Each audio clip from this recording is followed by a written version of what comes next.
नमस्कार, मी करिश्मा. एलव्ही न्यूजच्या बातमीपत्रामध्ये आपल्या सगळ्या दर्शकांचे अगदी मनापासून स्वागत. आपण पाहत आहात एलव्ही न्यूज. 21,000 मेसेज पाठवणार रोज जनजागृतीमध्ये. 21 कोटी दर महिन्याला. 21 कोटी दर महिन्याला. रोहित पाटील लवकर थोडक्यात. अध्यक्ष महोदय, आज अर्धा तास चर्चेवरती बोलत असताना एक महत्त्वाचा विषय, किंबहुना संपूर्ण अधिवेशनामध्ये ज्यावेळेस गृह विभागाच्या बाबतीमध्ये सन्माननीय सदस्य बोलत होते त्यावेळेस आपापल्या भागातले आज अवैध धंदे असतील, मग त्यामध्ये ड्रग्ज असतील, गांजा असतील, या बाबतीमध्ये पोटतिडकीने सगळेच लोकप्रतिनिधी अध्यक्ष महोदय बोलत होते.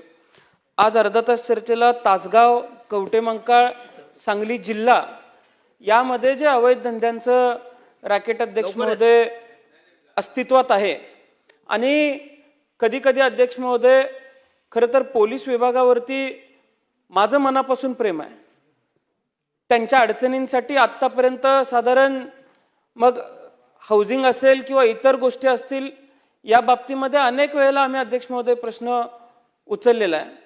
पण अध्यक्ष महोदय, या प्रश्नाच्या संदर्भामध्ये आज पोलीस विभाग ज्या पद्धतीनं हा प्रश्न हाताळतोय त्या बाबतीमध्ये अध्यक्ष महोदय जर थोडासा अभ्यास केला तर अध्यक्ष महोदय शंका यायला, त्यामध्ये शंका मनामध्ये तयार होते की कधी कधी एखादा अवैध धंदा खरंच पोलीस थांबवतायत का खरंच पोलीस इन्व्हॉल्व आहेत का, आणि आता पोलीस इन्व्हॉल्व असणं किंवा पोलिसांनीच रन करणं यामध्ये सुद्धा अध्यक्ष महोदय फरक आहे असं मी म्हणलं तर वावगं वाटतं कामा नये. आज ज्यावेळेस तासगाव असेल, कवटेमंकाळ असेल आणि सांगली जिल्ह्यामध्ये खरं तर प्रत्येक जण इथं आपापल्या भागामध्ये काहीतरी डेव्हलपमेंटची, विकासाची कामं झाली पाहिजेत असं सांगतायत. अध्यक्ष महोदय, पूल नसेल तर पूल बनवता येईल, पाणी नसेल तर पाईप घालून पाणी आणता येईल. पण अध्यक्ष महोदय, हा जो खड्डा तरुणांच्या आयुष्यामध्ये पडायला लागलेला आहे, तो खड्डा भरून काढणारं सिमेंट अध्यक्ष महोदय या विधानसभेतल्या कुठल्याही सदस्याकडे भविष्यामध्ये नसणार आहे. अध्यक्ष महोदय, मी आज ज्यावेळेस इथं बोलतोय, माझ्या मतदारसंघातल्या पालकांच्या वतीने अध्यक्ष महोदय मी बोलतोय, कारण सहज इतक्या गोष्टी उपलब्ध व्हायला लागलेल्या आहेत, सहज इतक्या मिळायला लागलेल्या आहेत की प्रत्येक जण आज चिंतेमध्ये आहे की ज्या वेळेस आपापल्या मतदारसंघातली परिस्थिती इथले महोदय सगळे सांगतायत, राज्यातली अर्थव्यवस्था आणि या पलीकडे जाऊन या माध्यमातून, या व्यवसायातनं जी अर्थव्यवस्था उभी राहते अध्यक्ष महोदय, ती प्रचंड अडचणीची अध्यक्ष महोदय राज्यातल्या कायदा आणि सुव्यवस्थेला धरून आहे. आज यशवंतराव चव्हाण साहेब या सदनाचे एकेकाळी प्रमुख होते. त्यांनी त्यांच्या भाषणामध्ये अनेक वेळेला अध्यक्ष महोदय सांगितलेलं आहे की तरुणांना गती असते, पण त्या गतीला जर योग्य दिशा नसेल तर त्या अध्यक्ष महोदय त्या गतीला काही फायदा नाही अध्यक्ष महोदय. आणि ज्यावेळेस आज आम्ही या गोष्टीवरती अभ्यास करतो अध्यक्ष महोदय, आज ही समस्या केवळ कायदा आणि सुव्यवस्थेपुरती मर्यादित न राहता सामाजिक, शैक्षणिक आणि आरोग्याच्या दृष्टीने अत्यंत गंभीर झालेली आहे. या विषयाला सुरुवात करण्यापूर्वी अध्यक्ष महोदय, कवटेमंकाळ तालुक्यातील वाघोली गावचे स्वर्गीय बाळासो रामराव शिंदे आणि मतकुंकी गावचा स्वर्गीय राजवर्धन राम पाटील, महाराष्ट्रामध्ये असा आकडा काढायचा झाला तर असंख्य निघेल अध्यक्ष महोदय. पण ही नावं मी मुद्दाम घेतोय, या दोन्ही नावांना मी या सदनामार्फत भावपूर्ण श्रद्धांजली अर्पित करतो. पण अगदी या दोन्ही खुनांचे जर कारण बघितली तर राजवर्धन राम पाटील हा कॉलेजच्या बाहेर उभा आहे, गाडीवरनं 4 मुलं चाललेली आहेत, त्यांच्याकडे फक्त रस्त्यावरनं जाताना बघितलं, त्या 4 मुलांनी येऊन त्याचा खून केला अध्यक्ष महोदय. आणि पुन्हा निष्पन्न होतं की ही 4ही मुलं अगदी ड्रग्ज घेतल्या होत्या, कसल्या गोळ्या खाल्ल्या होत्या, आणि त्याच्यानंतरच्या काळामध्ये ज्यावेळेस त्या मुलांचं वय तपासलं गेलं अध्यक्ष महोदय, त्यावेळेस ती मुलं 16 आणि 17 वर्षाची होती. अध्यक्ष महोदय, बाळासो रामराव शिंदे ते त्यांच्या गाडीतून जात होते, समोरून एक गाडी येत होती, आरशाला आरसा तटला म्हणून गाडीतनं उतरून 4 मुलांनी अगदी 6 इंची तलवार त्यांच्या पोटामध्ये खुपसली आणि अध्यक्ष महोदय सदर व्यक्तीचा खून केला गेला. अध्यक्ष महोदय, जर ड्रग्ज असतील, गांजा असेल, हे समाजात असणं ही जर कायद्याची चूक असेल तर अध्यक्ष महोदय हे दोन्ही बळी कायद्याचे बळी आहेत असं म्हणलं तरी वावगाव अध्यक्ष महोदय वाटणार नाही. अध्यक्ष महोदय, आज सांगली जिल्ह्यामध्ये कवटेमंका तालुक्यात असेल किंवा विटा तालुक्यात असेल, ड्रग्ज बनवणारे फॅक्टऱ्या सापडतात. 29-30 कोटीचा ड्रग्ज एका ठिकाणी सापडतोय आणि कुठेतरी अशी एक कारवाई दाखवायची, पण जे जाळं निर्माण झालेलं आहे ते जाळं अध्यक्ष महोदय आज आपण मोडून काढू शकत नाही. ही वास्तव आपण सर्वांनी स्वीकारलं पाहिजे.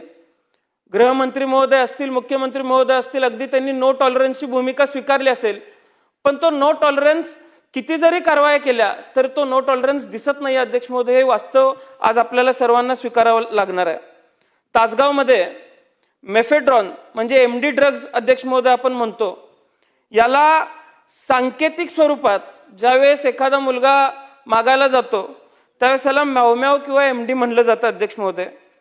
याचं सेवन नाकावाटे पाण्यात मिसळून किंवा गोळीच्या स्वरूपात केलं जातं.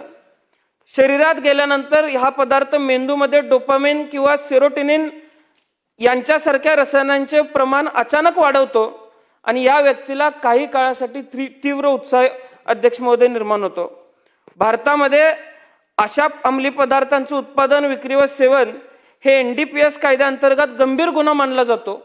पण अध्यक्ष महोदय, या माध्यमातून किती गुन्हे दाखल झालेले आहेत हे सुद्धा तपासण्याची गरज आज अध्यक्ष महोदय तासगाव असेल, कवटेमंका असेल किंवा सांगली सारख्या ठिकाणी आहे. कारण मेफेड्रॉन सारखं म्हणजे तासगावमध्ये इंडियन ड्रग्ज मिळतो आणि निग्रो MD ड्रग्ज मिळतो. मी अगदी सांगितलं अध्यक्ष महोदय तर आपल्याला वावगं वाटेल, यामध्ये सुद्धा कशा पद्धतीनं ही नशा केली जाते. अगदी याची 2 लाईन नाकेवाटे घेतली तर 2-3 क्वार्टर दारूची नशा पटकन उतरते असे घेणारे अध्यक्ष महोदय सांगतात. आणि काही तरुणांना या बाबतीत प्रश्न विचारल्यावर अध्यक्ष महोदय ते सांगतात की गुड वाईब्ससाठी आम्ही अध्यक्ष महोदय याचं सेवन करतो. सांगली, सातारा आणि कोल्हापूर भागामध्ये 1 ग्राम MDची किंमत अध्यक्ष महोदय 3 ते 4 हजार रुपये मोजावे लागतात. आता अध्यक्ष महोदय, खरा जर आपल्याला हे जाळं कसं पसरते हे जर शोधावं लागलं, मी अनेक दिवस झालं मी आमच्या आमसभेमध्ये पोलिसांना विनंती केली, सातत्याने पोलिसांना सांगितलं, मागच्या अधिवेशनामध्ये पोलिसांना याचं जाळं कसं आहे हे शोधून काढायला सांगितलं, तर ते अध्यक्ष महोदय काही ठिकाणी कारवाया दाखवल्या. जिथं कारवाई केली तिथं मुलं सापडली 15, 16 आणि 14 वर्षाची. पोलिसांच्या मधूनच कोणीतरी फोन करून आम्ही धाड टाकतोय म्हणून सांगायचं. आणि अध्यक्ष महोदय, मी जर अगदी खरं सांगितलं तर आज मी मगाचा फोटो घेऊन आलोय अध्यक्ष महोदय. हा तासगाव शहरातल्या मगाचा अध्यक्ष महोदय फोटो आहे 7 वाजताचा, की कशा पद्धतीनं हे विकलं जाते अध्यक्ष महोदय. त्याच्या पुढे जाऊन याचे दर कसे आहेत अध्यक्ष महोदय हे आम्ही याच्या खोलात गेलो तर हे 2000 प्रति ग्राम दर मिळतं. आता यामध्ये सुद्धा व्हरायटी आहे. हे जर सांगलीमध्ये मिळत असेल तर 2000 आणि पुण्यावरून जर आणायचं असेल किंवा तासगाव, सांगली, मिरज, इस्लामपूर इथं, ईश्वरपूर इथं काही इंजिनिअरिंग कॉलेजेस आहेत, इथल्या विद्यार्थ्यांना याचा नशा करायचा असेल तर हे पुण्यावरून मागवण्यासाठी स्वतःच्या गाडीहून एकतर 4 पर्याय आहेत. स्वतःच्या गाडीने पुण्याहून पार्सल घेण्यासाठी येणे, स्थानिक पातळीवर विद्यार्थ्यांकडून किंवा डीलरकडून, तिसरं कुरिअर पार्सल कडून किंवा चौथं ब्लाबलामधून. आता ब्लाबला हे मधल्या काळामध्ये त्याच्यावरती बंदी आणण्यात गेली, परिवहन मंत्र्यांनी त्याच्यावरती कारवाई केली गेली. पण जर पार्सल आणत असतील तर पार्सलला 5000 रुपये ग्राम किंमत मोजली जाते अध्यक्ष महोदय. आता अध्यक्ष महोदय, हे कुठल्या गाडीतून येतं या गाडीचे नंबर सुद्धा अध्यक्ष महोदय आमच्याकडे आहेत. जे आम्हाला सापडू शकतं ते त्या भागातल्या DBच्या अधिकाऱ्यांना किंवा SPना का सापडू शकत नाही, हा अध्यक्ष महोदय खरं तर संशोधनाचा विषय म्हणला तर वावगं ठरणार नाही. अध्यक्ष महोदय, गांजाचं सेवन सुद्धा तितक्याच मोठ्या प्रमाणात आहे. आज गांजा हा 21 ते 35 वयोगटामध्ये फार मोठ्या प्रमाणात घेतला जातोय. माझ्या मतदारसंघामध्ये मिरजच्या माध्यमातून आज रेल्वे मार्गे मिरजमध्ये हा गांजा येतो आणि त्या मिरजमधून संपूर्ण सांगली जिल्ह्यामध्ये या गांजाची साखळी अध्यक्ष महोदय विस्तारलेली आहे. आता मिरजमध्ये हा जर गांजा येत असेल, या गांजाची किंमत अध्यक्ष महोदय 30 ते 50 रुपये प्रति 4-5 ग्राम ही ग्राम गोळीच्या माध्यमातून अध्यक्ष महोदय विकलं जातं. आता या गांजाचं सेवन केल्यानंतर देखील मोठ्या प्रमाणात हानी ही तरुणाच्या स्वास्थ्याला निर्माण होते, मानसिक आरोग्याला निर्माण होते आणि या माध्यमातून आजपर्यंत आपण बघितलेल्या वेगवेगळ्या माध्यमातून खून सुद्धा अध्यक्ष महोदय घडलेले आहेत. अध्यक्ष महोदय वेगवेगळ्या पद्धतीच्या गोळ्या देण्यात येत आहेत. माझ्या मतदारसंघामध्ये गेल्या वर्षापर्यंत जुगाराच्या अड्ड्यांवरती छापे टाकले. त्या तासगाव तालुक्यात 47 गुन्हे दाखल झाले, कवठेमंकाळ तालुक्यात 34 गुन्हे दाखल झाले. जुगाराच्या अड्ड्यांवर छापा टाकले, तिथनं जे सामान गेलं गोळा केलं गेलं तिथं 2 गुन्हे दाखल झाले. अध्यक्ष महोदय, काही वृत्तपत्रांमध्ये आज सांगली जिल्ह्यातलं येते की पोलीस या सगळ्याकडे अर्थपूर्ण कानाडोळा करतायत. ज्यावेळेस मी पत्रकारांशी चर्चा करतो 10-10, 12-12 कोटी रुपये महिन्याची उलाढाल या माध्यमातून उभा राहते असं पत्रकारांचं मत आहे. अध्यक्ष महोदय, आज मी मगाशी मांडल्याप्रमाणे मिसरडोही फुटले नाही, या वयात हातात चाकू, लूटमारा आणि गांजा अशा पद्धतीची परिस्थिती सांगली जिल्ह्याचे अध्यक्ष महोदय झालेली आहे. आणि यावरती तिथले एसपी असतील, तिथले सगळे डीवायएसपी असतील, कशा पद्धतीनं अध्यक्ष महोदय कारवाई करतात. मी मगाशी पहिलंच वाक्य अध्यक्ष महोदय वापरलं की पोलीस इन्व्हॉल्व असणं आणि पोलिसांनी रन करणं. अध्यक्ष महोदय, हे रॅकेट जे चालवणारे लोक आहेत, मी गेली 2-3 महिने आम्ही याच्या पाठीमागे अभ्यास करतोय. अध्यक्ष महोदय, काही पोलीसच हे रॅकेट चालवणाऱ्यांकडून काहीतरी गोळा करतायत आणि काहीतरी विकतायत हे अध्यक्ष महोदय दिसतंय. पोलीस इन्व्हॉल्व असणं आणि पोलिसांनीच हे व्यवसाय रन करणं यापेक्षा अध्यक्ष महोदय काय वाईट असू शकतं. त्यामुळे अध्यक्ष महोदय, माझी आपल्याला विनंती असणार आहे, मंत्री महोदय माझी आपल्याला विनंती असणार आहे की ही जर परिस्थिती नॉन टॉलरन्सच्या नुसार, मुख्यमंत्र्यांच्या आदेशानुसार नॉन टॉलरन्सच्या नुसार न्यायची असेल तर मिरज असेल, तिथले डीवायएसपी असतील, तिथले पीआय असतील, सांगली जिल्ह्याचे एसपी असतील, हे कशा पद्धतीनं तिथं कार्यभार करतायत यावरती अध्यक्ष महोदय प्रश्नचिन्ह आज निर्माण झालेला आहे. आज मगाशी ज्यावेळेस आम्ही माहिती मागवत होतो, अगदी स्वर्गीय R.R. आबा ज्यावेळेस गृहमंत्री होते, संपूर्ण राज्यामध्ये गुटखा बंदी असेल, संपूर्ण राज्यामध्ये आकड्यांची बंदी असेल, ही फार मोठ्या प्रमाणात अध्यक्ष महोदय केली गेली होती. त्या काळात फार मोठ्या प्रमाणात धाडी टाकल्या गेल्या होत्या. आजही लोक सांगतात की त्यावेळेस एक चैतन्याचं वातावरण अध्यक्ष महोदय निर्माण झालं होतं. पण आता आपण 10:36 बोलतोय. अध्यक्ष महोदय, 10:05 तासगाव मधल्याच एका व्हॉट्सअप ग्रुपवरचा रेकॉर्ड आहे की अशा पद्धतीचा आकडा आज व्हॉट्सअपवरती अध्यक्ष महोदय काढला गेलेला आहे. अध्यक्ष महोदय, माझ्या वडिलांनी या सभागृहामध्ये काम करत असताना चिठ्ठ्या उधळल्या होत्या आकड्यांच्या. आज अध्यक्ष महोदय तशाच पद्धतीच्या चिठ्ठ्या पुन्हा चालू झालेल्या आहेत. या चिठ्ठ्या अध्यक्ष महोदय आज तासगाव मधल्या आजच्या आहेत, त्या आज आकडे काढले गेलेले आहेत ते, आणि तिथं कशा पद्धतीनं कार्यभार तिथले पोलीस करतायत यावरती अध्यक्ष महोदय प्रश्नचिन्ह निर्माण झालेला आहे. मागच्या आठवड्यामध्ये एक लक्षवेधी मांडली गेली आणि त्या लक्षवेधीमध्ये अध्यक्ष महोदय सन्माननीय सदस्यांनी सांगितलं की कवठेमंकाळ तालुक्यातल्या ज्योतिर्लिंग ज्वेलर्स मध्ये तिथल्या पोपट दबडे नावाचा मालक होता. कुठेतरी चोरी झाली म्हणून पोलिसांनी शोधायला यायचं. अध्यक्ष महोदय, पुण्याचं पथक आलं. त्या पुण्याच्या पथकानं त्याला रिकव्हरी पाहिजे म्हणून आम्हाला सांगितलं. तो म्हणला माझ्याकडे कुठलं सोनं आलंच नाही, मी कुठली रिकव्हरी द्यायची. अध्यक्ष महोदय, 1.5 किलो सोनं त्यांच्याकडून रिकव्हर केलं गेलं. रात्री 12 नंतर ही कारवाई चालू होती. जे सीसीटीव्ही होते ते सीसीटीव्ही अध्यक्ष महोदय सगळ्या सिस्टमसह उचलून नेण्यात आलं. अध्यक्ष महोदय, आजही त्या 1.5 किलोचा कुठलाही थांगपत्ता लागलेला नाही. मागच्या वर्षी याच पोपट दबडेंनी या सगळ्या जाचाला कंटाळून अध्यक्ष महोदय आत्महत्या केली. तासगाव मध्ये सुद्धा अध्यक्ष महोदय असाच प्रकार आहे. 2 लोक एकत्र पैसे गुंतवतात. त्यापैकी शिवाजी पाटील हा पूर्वी पोलीस म्हणून काम करायचा, पुन्हा रिटायरमेंट घेतली आणि ते ज्या व्यक्तीबरोबर गुंतवणूक करून हा व्यवसाय करत होते ज्वेलरीचा, अध्यक्ष महोदय शिवाजी पाटलांनाच पुन्हा दुसऱ्या पार्टनरला हाताला धरून गुंतवलं जातं. या पार्टनरला बाहेर पोलिसांनीच लपवलेलं आहे अशी माहिती आम्हाला काढली त्यावेळेस मिळाली. अध्यक्ष महोदय, आज अशा पद्धतीनं लोकांचा जाच त्या ठिकाणी केला जातोय. अध्यक्ष महोदय, आज मी मतदारसंघामध्ये सहज माहिती काढली. वेगवेगळ्या पद्धतीचे लॉजिंग चालवले जात आहेत. अध्यक्ष महोदय, सांगायला वाईट वाटतं की ज्यावेळेस आम्ही माहिती काढली तर त्या लॉजिंग्सवरती 15, 16, 17, 18 वर्षाच्या मुली अध्यक्ष महोदय आम्हाला सापडत आहेत. आणि हे फक्त तासगाव, कवठेमंकाळ किंवा सांगली जिल्ह्यात घडते असं नाहीये. ही भीषण परिस्थिती संबंध महाराष्ट्रामध्ये अध्यक्ष महोदय बघायला मिळते. कागदाच्या काही तुकड्यांसाठी अध्यक्ष महोदय आज जर आपण समाज विकायला निघालो असलो तर याची किंमत आज नाही भविष्यात मोजावी लागणार आहे. याची जाण हे खातं चालवताना अध्यक्ष महोदय असलं पाहिजे. आणि त्यामुळं माझी आपल्याला विनंती आहे की तासगाव तालुक्यामध्ये अशा लॉजिंग व्यवहारांना काही पोलीस पाठीशी घालताना दिसत आहेत. यामधला एक लॉज एका पोलिसाचा देखील अध्यक्ष महोदय आहे. त्यांची पार्टनरशिप, त्यांचा व्यवहार हे जर आम्ही सिद्ध केलं तर अध्यक्ष महोदय त्या पोलिसावरती काय कारवाई हे डिपार्टमेंट करणार आहे हे सुद्धा सांगण्याची अध्यक्ष महोदय आज गरज आहे. त्यामुळं या सगळ्या गुन्ह्यांचा विस्तार बघताना, या सगळ्या गुन्ह्यांची वाढ बघताना माझ्या मतदारसंघामध्ये सावळज असेल आणि नागज असेल, आम्ही नव्या पोलीस स्टेशनची मागणी अध्यक्ष महोदय केलेली आहे. त्या पोलीस स्टेशन्सला लवकरात लवकर मान्यता मिळाली पाहिजे.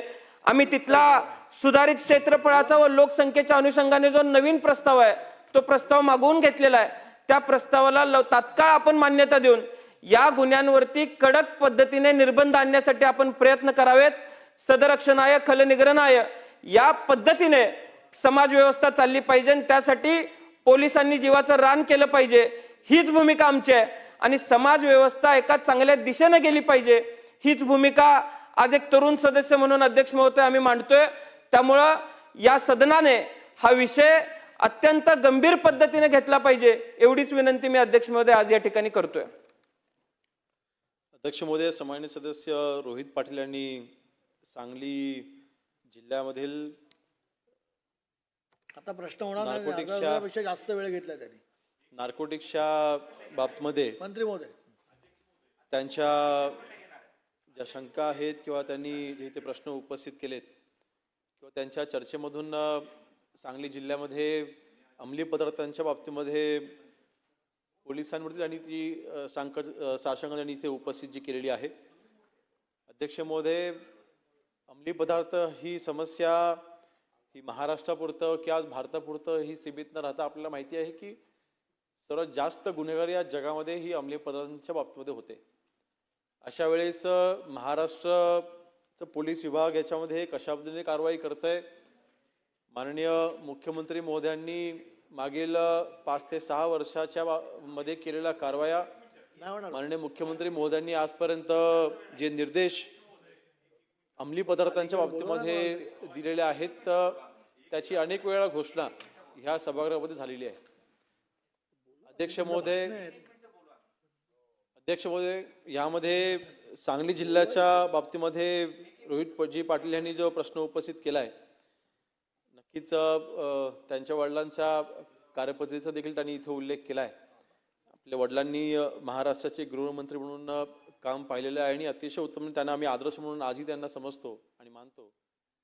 तसेच माझ्या देखील वडिलांनी गृह राज्यमंत्री म्हणून देखील काम केलेलं आहे आणि अर्थातच त्यांच्याकडे देखील काय अनुभव हे माझ्या पाठीशी देखील आहेत. आणि ह्या बाबतीमध्ये अंमली पदार्थांच्या कारवाईच्या बाबतीमध्ये आमची भूमिका यावेळेला म्हणजे यावेळेला देखील आम्ही या अगोदर देखील आम्ही मांडलेली आहे आणि आज देखील मांडत असताना 0 टॉलरन्सची आमची भूमिका आहे. आणि ह्यामध्ये अर्थातच कारवाईची अपेक्षा होत असताना आता जशी ज्या कारवाईचा आपण इथे उल्लेख केला आहे, आपल्या उत्तरामध्ये देखील निवेदनामध्ये देखील त्या कारवाईचा उल्लेख आहे की ह्या मागील वर्षी जानेवारी महिन्यामध्ये आपण ही कारवाई केली होती. अध्यक्ष महोदय, जे काही रॉ मटेरियल आणलं गेलं ते गुजरातवरनं आणलं गेलं. सांगलीमध्ये एका ठिकाणी तिथे औद्योगिक वसाहतीमध्ये तिथे ते MD ड्रग बनवण्याचं काम चालू होतं आणि पोलिसांनी सुमोटो त्यांच्या इंटेलिजन्सच्या आधारेच त्यांनी ती कारवाई केलेली आहे, सांगली पोलिसांनीच. आणि ह्यामध्ये कोणालाही आपण स्पेअर केलेलं नाही. कारवाई करत असताना जिथून रॉ मटेरियल आणलं तिथपर्यंत आपण पोहोचलो. पेडलर्स होते त्यांना देखील आपण अटक केलेली आहे. रॉ मटेरियल ज्यांनी सप्लाय केलं त्यांना देखील आपण अटक केलेली आहे. ज्यांनी ड्रग ते बनवलं त्यांना देखील आपण अटक केलेली आहे आणि जे ड्रग विकत होते आपण त्यांना देखील अटक केलेली आहे. म्हणजे पूर्णपणे त्यांची जी साखळी आहे ती साखळी आपण मोडून काढली. आपला उद्देश आता तो आहे. ANTFची स्थापना जी माननीय मुख्यमंत्री मोदींनी केलेली आहे म्हणजे anti narcotic task force. Basically या टास्क फोर्स जसं आता आपण बघतो की मुंबईसारख्या कमिशनरांमध्ये आणि अन्य काही ठिकाणी ATS आपल्याला माहिती आहे की फक्त टेररिझमवरती काम करणारी आपली एक विंग आहे. तशी ही विंग फक्त आणि फक्त ड्रगवरतीच काम करेल. त्यांना दुसरी कुठलीही जबाबदारी दिली जाणार नाही. असं हे टास्क फोर्स आपण आज महाराष्ट्रामध्ये आपण कार्यरत केलेलं आहे. आणि ह्या टास्क फोर्सच्या माध्यमातून बेसिकली हे टास्क फोर्स स्थापन करत असताना जे कोणी कर्मचारी ह्याच्यामध्ये आज आपण त्यांना रिक्रुटमेंट करतोय. मागील काही एका प्रश्नावरती उत्तर देत असताना देखील मी याचा उल्लेख केला होता. माननीय मुख्यमंत्री मोदींनी याच्यामध्ये निर्देश दिलेले आहेत की ह्या टास्क फोर्समध्ये जे कर्मचारी काम करतील त्यांना आपण इन्सेंटिव्ह आपण त्याचा निर्णय आपण लवकरच करतोय. त्यांना आपण वन स्टेप हेड करून आपण त्यांना जे आपण जे प्रमोशन पोस्ट आपण त्यांना जी देतो त्याचा देखील आपण निर्णय आपण लवकरच घेतो, जेणेकरून त्यांना एक स्पिरिट त्यांचा हाय राहील किंवा त्यांची एक पॉझिटिव्ह माइंडसेट त्यांचा ह्याच्यामध्ये असेल. आणि ह्यांना रिक्रुटमेंट करत असताना त्यांची मानसिक स्थिती किंवा त्यांची मानसिकता ही ड्रगच्या अँटी ड्रगच असली पाहिजे अशा पद्धतीने आपण तिथे असे ह्या रिक्रुटमेंट आपण करतोय.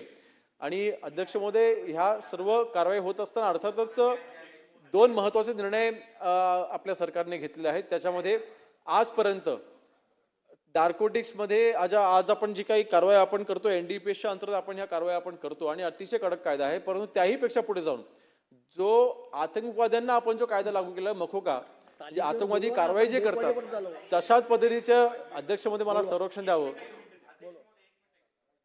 अशा पद्धतीने म्हणजे आपण आता मखोका सारखा कायदा जे ड्रग हँडल करतील, जे कमर्शियल क्वांटिटी हँडल करतील अशांना आपण मखोका देखील आपण लावतोय. 10 पेक्षा जास्त आरोपींवरती आपण मखोका ऑलरेडी दाखल केलेला आहे आणि हा आकडा वाढतोय. जे कोणी सराईत गुन्हेगार याच्यामध्ये आपल्याला सापडतायत त्यांच्यावरती आपण हा गुन्हा दाखल करतो. आणि विशेष करून जे पेडलर्स आहेत, आपला टार्गेट हा पेडलर्स आहेत. ही साखळी मोडून काढली पाहिजे. जिथे मॅन्युफॅक्चरिंग होते अर्थातच तिथे आपण छापे मारून आपण कारवाई करतोय, परंतु साखळी पकडणं, जिथे रॉ मटेरियल येते तिथून पेडलर्सला पकडणं आणि जो सप्लाय करतो त्यांना पकडणं, कन्झम्पशन करतात त्यांच्यावरती जो गुन्हा दाखल करतो आपण करतोय, परंतु मला वाटतं पेडलर्सना पकडणं हे एक त्याच्यावरती आपण काम करतोय. आणि त्या कारवाई आपण मोठ्या प्रमाणात आपण राज्यामध्ये केल्या आहेत. मी आपल्याला आकडेवारी सांगेन, आपण जसा वाढता क्रम आहे शेवटी कारवाईची संख्या देखील वाढते.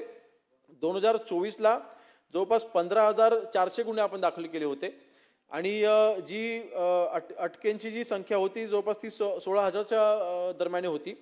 आज आपण जवळपास 17,500 पेक्षा जास्त गुन्हे आपण दाखल केले. म्हणजे एका दीड वर्षाच्या कालावधीमध्ये आपण 1,500 ते 2,000 आपली कारवाई आपण वाढवलेली आहे. आणि म्हणून मला वाटतं ह्याच्यामध्ये दुसरा एक आपण जो निर्णय घेतलाय की अर्थातच काही ठिकाणी आपल्याला देखील शंका ती आहे की पोलिसांच्या काही कर्मचाऱ्यांच्या मदतीने तिकडे हे सगळं घडतंय अशी देखील शंका अर्थातच आपल्याला होती. आणि त्या अनुषंगाने मुख्यमंत्री मोदींनी सभागृहामध्येच घोषणा केली होती की ह्यापुढे जर का कुठल्याही पोलीस कर्मचाऱ्यांची किंवा अधिकाऱ्यांची डायरेक्ट इन्व्हॉल्वमेंट असेल ह्या सगळ्या हे जे काही अंमली पदार्थांच्या बाबतीमध्ये कारवाई करत असताना जर का आढळलं तर त्यांना बडतर्फ केलं जाईल आणि त्याला निलंबित देखील केलं जाईल.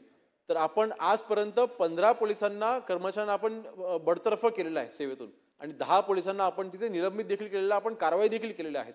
तर नक्कीच सांगली जिल्ह्याच्या बाबतीमध्ये आपण जे इथे पुरावे इथे आपण उपस्थित केले आहेत, माननीय अध्यक्ष महोदय आपल्या मार्फत ते आमच्यापर्यंत किंवा सदस्य महोदयाने आपण ते मला द्यावेत. ज्याच्या बाबतीमध्ये आपल्याकडे पुरावे असतील नक्कीच त्यांच्यावरती कठोर कारवाई केली जाईल. मी आज सांगतोय जर का कुठल्याही पोलीस कर्मचारी याच्यामध्ये इन्व्हॉल्ड असेल तर त्याच्यावरती थेट बडतर्फीची कारवाई होईल. कुठेही त्याच्यामध्ये गैरगाई केली जाणार नाही. या बाबतीमध्ये आम्ही स्पष्ट आमची भूमिका आहे की याची 0 टॉलरन्सची भूमिका घेऊन आम्ही चालतोय. आज आपली तरुण पिढी ह्याच्यामध्ये बर्बाद होता कामा नये. आज रोहितजी तुम्ही देखील तरुण आहात, मी देखील तरुण आहे. आज आपली मित्र, आपल्या वयाची मित्र असलेली काही पिढी आपण बर्बाद होताना पाहतोय. अर्थातच ते आपल्याला रोखायचं आहे. त्याकरिता स्ट्रिंजंट ऍक्शन घेणं गरजेचं आहे, ते आपण घेतोय. आणि मला वाटतं आपण एक इथे ज्वेलरी व्यवसायाचा आपण इथे विषय इथे घेतलेला. मला वाटतं तो विषय सभागृहामध्ये काही दिवसांपूर्वी आला होता. मी त्या बाबतीमध्ये देखील चौकशीचे आदेश हे मी दिलेले आहेत. आणि लॉजिंग व्यवसायामध्ये एक पोलीस कर्मचारी तिथे आहे आणि तिथे काही गैरप्रकार चालतात असे आपली जी माहिती आहे, नक्कीच त्याची देखील तातडीची चौकशी ही केली जाईल. जर का हे पोलीस त्याच्यामध्ये इन्व्हॉल्ड असेल तर त्यांच्यावर निलंबनाची कारवाई केली जाईल. आणि मी पुन्हा एकदा सांगतोय की सांगली जिल्ह्यामध्ये विशेष म्हणजे आता ह्या अधिवेशनानंतर मी स्वतः सांगली जिल्ह्याचा दौरा करणार आहे. त्यावेळेस संबंधित आपले जे पोलीस अधिकारी आहेत त्यांना ज्या सूचना फोनवरनं ज्या द्यायच्या ते मी देईनच, परंतु प्रत्यक्षामध्ये येऊन देखील मी स्वतः आढावा तिथला जिल्ह्याचा मी घेणार आहे. त्यावेळेला अर्थातच सगळ्या लोकप्रतिनिधींना विचार घेऊन तो दौरा होईल ते होईल. परंतु सांगली जिल्ह्याच्या बाबतीमध्ये आपली जी धारणा आहे की हा ड्रग मुक्त सांगली जिल्हा व्हावा, त्या दृष्टीने अवेअरनेस प्रोग्राम देखील आपण करतोय. शेवटी स्कूल असतील, कॉलेजेस असतील किंवा तरुण पिढी ह्याच्यामध्ये जास्त ओढली नाही गेली पाहिजे. ह्याकरिता तरुणांमध्ये ह्याचे काय दुष्परिणाम होतात ह्याचं अवेअरनेस देखील आपण केलं पाहिजे. जे पालकांना सोबत घेऊन आपण केलं पाहिजे. असे काही अवेअरनेसचे प्रोग्राम देखील आपण तिथे करू आणि एक विशेष कार्यक्रम आपण तिथे राबवू. विशेष म्हणजे मी माहिती देईन की सांगली जिल्ह्यामध्ये पालकमंत्री महोदयांच्या अंडर एक टास्क फोर्सची देखील स्थापना झालेली आहे. मला वाटतं महाराष्ट्रामध्ये असे जास्त टास्क पालकमंत्री महोदयांच्या अंडर नाही, परंतु सांगली जिल्ह्याच्या पालकमंत्री महोदयांनी इथे अँटी ड्रग टास्क फोर्सची स्थापना देखील केलेली आहे. आणि आपल्याला माहिती आहे की तिथे एक एनकॉडची म्हणजे प्रत्येक जिल्ह्याला एक एनकॉड असे एक जिल्हाधिकाऱ्यांच्या अंडर ही कमिटी असते आणि ती दर महिन्याला तिथे बैठक घेऊन ह्या ड्रग्सच्या बाबतीमधल्या कारवाईची तिथे आढावा घेत असते. तर त्या बैठकीमध्ये काय निष्पन्न झाले, तिथे कुठल्या कुठल्या गोष्टी समोर आलेल्या आहेत, तिथे आपण कारवाईसाठी काय पावलं उचलली गेली आहे, तर मी स्वतः ह्या जे काही एनकॉडची जे बैठकींचा आढावा मी स्वतः घेईन आणि सांगली जिल्ह्यामध्ये जे काही या बाबतीमधलं क्राईम कंट्रोल होण्याकरिता जी आवश्यक पावलं उचलणं गरजेचं आहे ते नक्कीच आपण उचलू.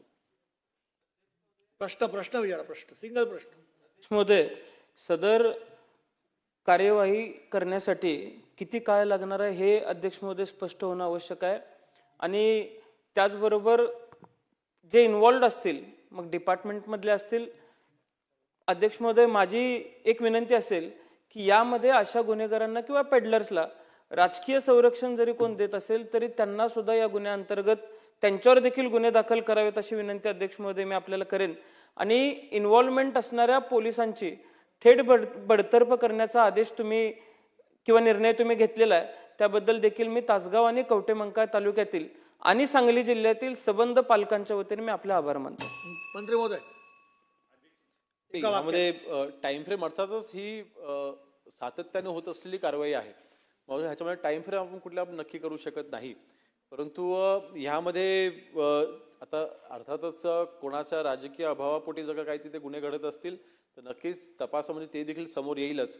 आणि जर का अशी नक्की कोणाची इन्व्हॉल्वमेंट असेल तर त्याला ड्रग्सच्या ज्या कारवाई आपण त्या अंमली पदार्थ हँडल करण्यासाठी जे गुन्हे आपण दाखल करतो, जर का असं आढळलं की त्या कुठल्या एखाद्या व्यक्तीच्याकडनं अशा लोकांना अभय दिलं गेलेलं आहे तर त्यांना त्याची इन्व्हॉल्वमेंट सोडून त्यांच्यावर देखील तीच कारवाई केली जाईल. अभिजित पाटील. चालू घडामोडींचे अपडेट्स जाणून घेण्यासाठी आपल्या एलव्ही न्यूज चॅनलला सबस्क्राईब जरूर करा, लाईक करा, शेअर करा व कमेंट देखील करा. बेल आयकॉनवर प्रेस करा व नोटिफिकेशन्स मिळवा. पाहत रहा फक्त एलव्ही न्यूज. मुख्य संपादक विलास उत्तम लोखंडे.